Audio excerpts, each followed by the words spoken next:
pour la plupart d'entre nous ce jour 30 septembre 2020. Malheureusement, notre idéal commun du départ a été trahi par notre leader en la personne du lieutenant-colonel Paul-Henri Sandaogo Damiba, en qui nous avions placé toute notre confiance.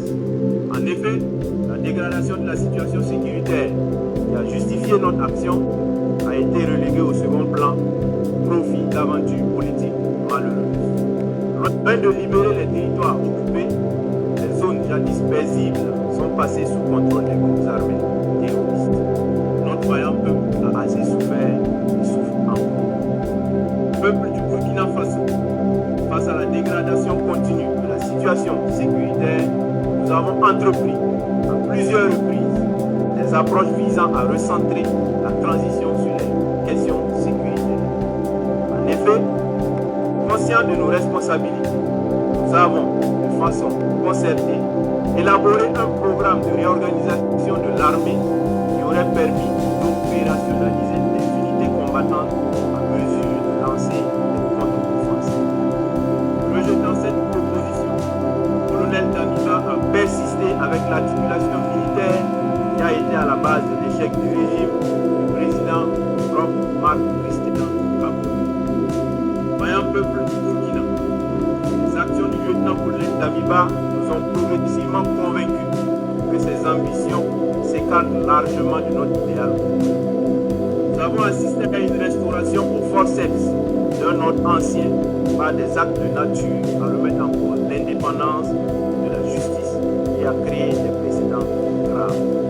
Les choix hasardeux du lieutenant-colonel Damiba ont progressivement affaibli notre système sécuritaire. Les lourdeurs administratives qui caractérisaient le régime déchu se sont aggravées sous la transition, compromettant ainsi les opérations à caractère stratégique. Au regard de toutes ces dérives, nous avons décidé ce jour 30 septembre 2022 de déchoir le lieutenant-colonel Damiba du pouvoir d'État afin de poursuivre notre idéal commun avec l'ensemble du peuple burkinabé, à savoir la restauration de la sécurité et de l'intégrité de notre territoire. Chers concitoyennes et concitoyens, conscients de notre responsabilité historique, le MPSR engage par la présente l'ensemble des forces combattantes à se recentrer sur la question sécuritaire et au rétablissement de l'intégrité de notre territoire. La prise du pouvoir en ce moment traduit la ferme volonté du MPSR à une inclusion de toutes les couches sociales du Faso, sans distinction aucune dans la suite de la transition et dans notre lutte commune. Le MPSR rassure la communauté internationale que le Burkina Faso continuera de respecter ses engagements internationaux, notamment les droits humains. Nous invitons les vaillantes populations du Burkina Faso à vaquer à leurs occupations dans la tranquillité. Vive le Burkina Faso, la patrie où l'amour nous vainc. Fait à Ouagadougou, 30 septembre 2022, pour le MPSR, capitaine Traoré Frey. Communiqué numéro 03. Peuple du Burkina Faso, concitoyens, peuple combattant. MPSR porte à la connaissance de l'opinion nationale, internationale sur l'issue. 1. La Constitution est suspendue. 2. La charte de la transition est dissoute. 3. Le gouvernement est dissous. 4. L'Assemblée législative de transition est dissoute. 5.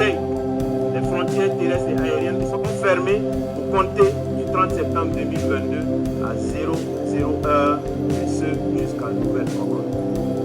6. Un couvre-feu est instauré de 21h à 05h. 7. Toute activité politique est suspendue. 8. Toute activité des organisations de la société civile est suspendue. 9. Les forces vives de la nation seront convoquées incessamment à l'effet d'adopter une nouvelle charte de la transition